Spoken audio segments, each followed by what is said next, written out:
Hi, it's me, Dora V here, and today on Berserkmas Day 27, I started thinking about Theresia. She's the daughter of the Count, and the last you see her, she says that she's going to kill Guts. And it's always been questioned if we're ever going to see her again, and the general consensus is no. I personally don't think so. I think it's pretty much the end of the arc for her, and I do suspect that because of how the world is now, she's either going to be very sheltered or she's not alive. But it's possible that there might be a reunion or a convergence of all kinds of previous characters. That is certainly nothing new in any kind of story. But at the same time, I think of what it was either George R.R. Martin or Robert Jordan who said, well, like sometimes there are some loose ends and some people that you never see again. And when they were asked about that, they said, well, that's just the way life is. Like, life's not tied neatly in a bow. And it could be the case here.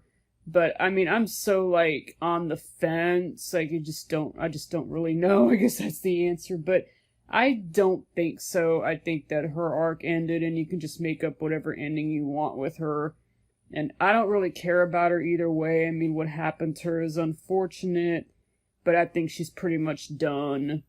And it's kind of presumed dead, maybe. I don't know. But, whether or not she ends up ruling her father's territory, well, it would make sense.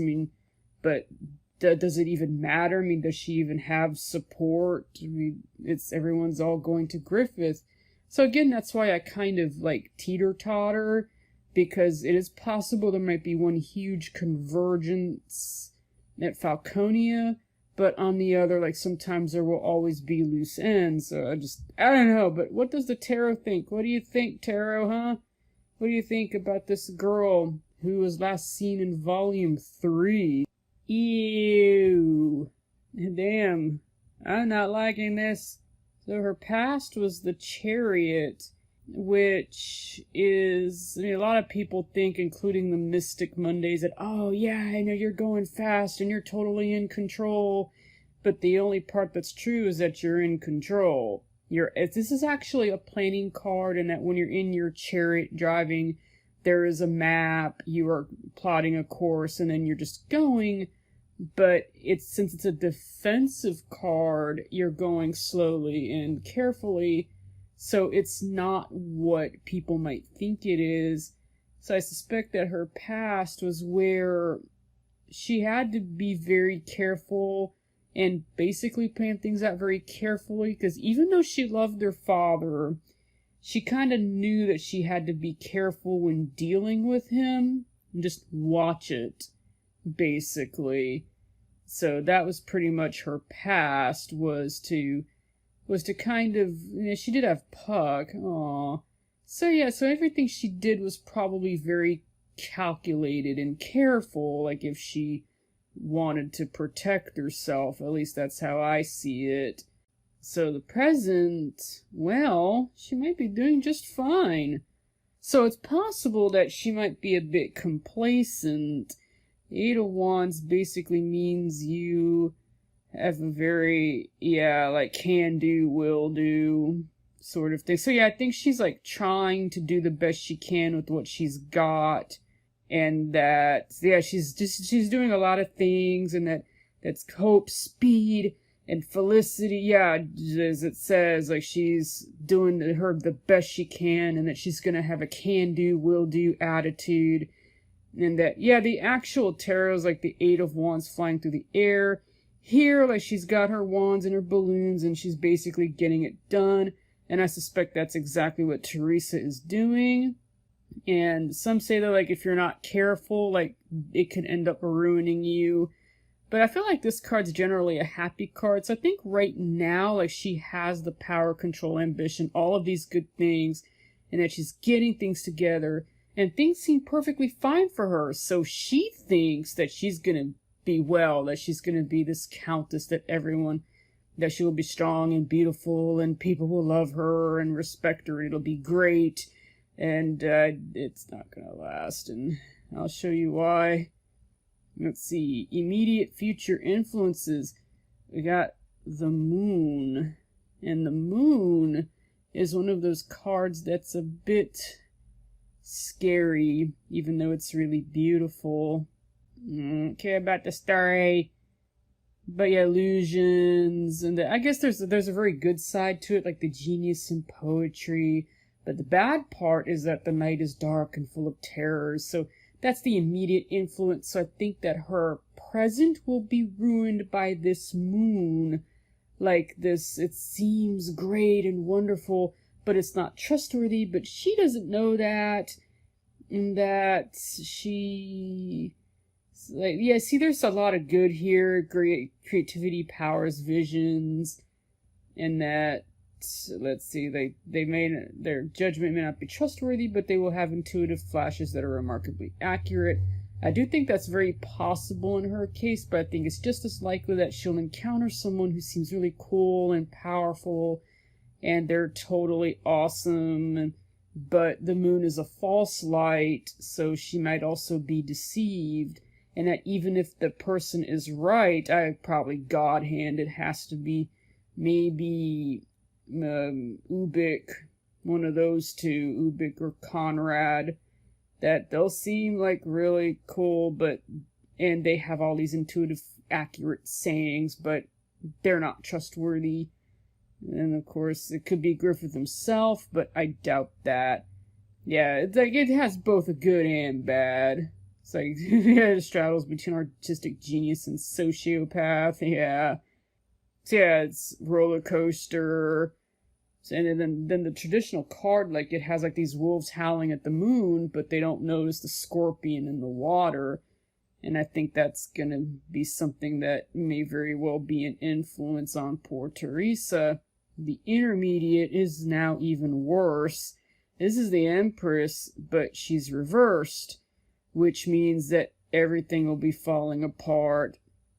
That there might be a smother, I guess, like maybe the memory of her mother will haunt her in a really bad way, that everything is just gonna fall apart, or she's gonna feel like it's gonna fall apart, and that there's an overgrowth, that any kind of fertility is like a lot, maybe multiplying monsters, like that's the only fertility she's gonna be dealing with, and that, yeah, everything falls apart.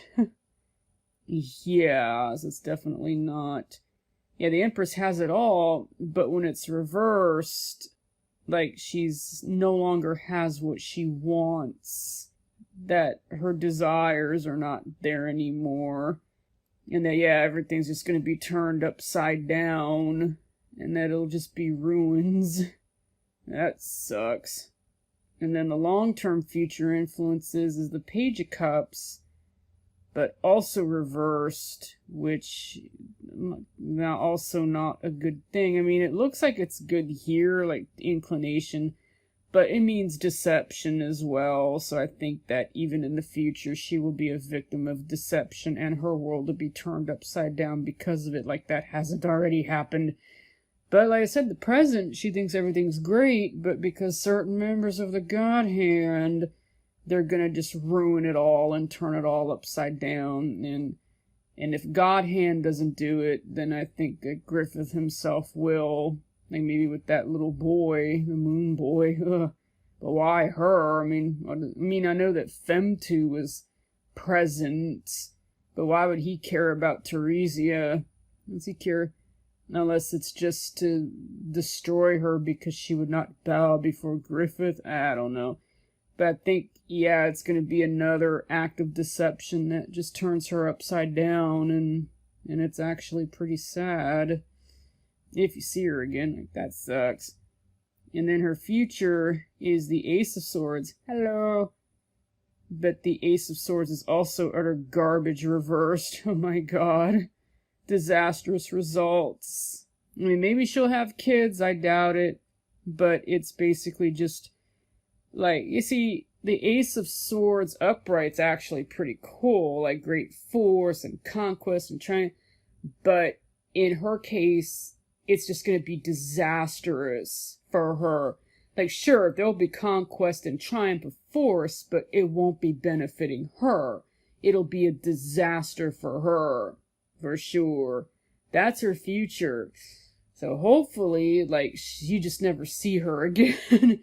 Because I suspect if you do, like, she'll seem fine and she'll think everything's fine, but everything is going to turn upside down pretty damn quickly, and she'll try to fight back and will seemingly win, but disaster. The results will be disastrous if she's not careful. Guts might have something to do with that. Like, she might still try to go after him and she just gets her ass handed to her, when that could have been prevented by her not being blinded by vengeance, I guess. I don't know. But I know that if we see her again, I don't think she'll end well. Like, it's highly unlikely.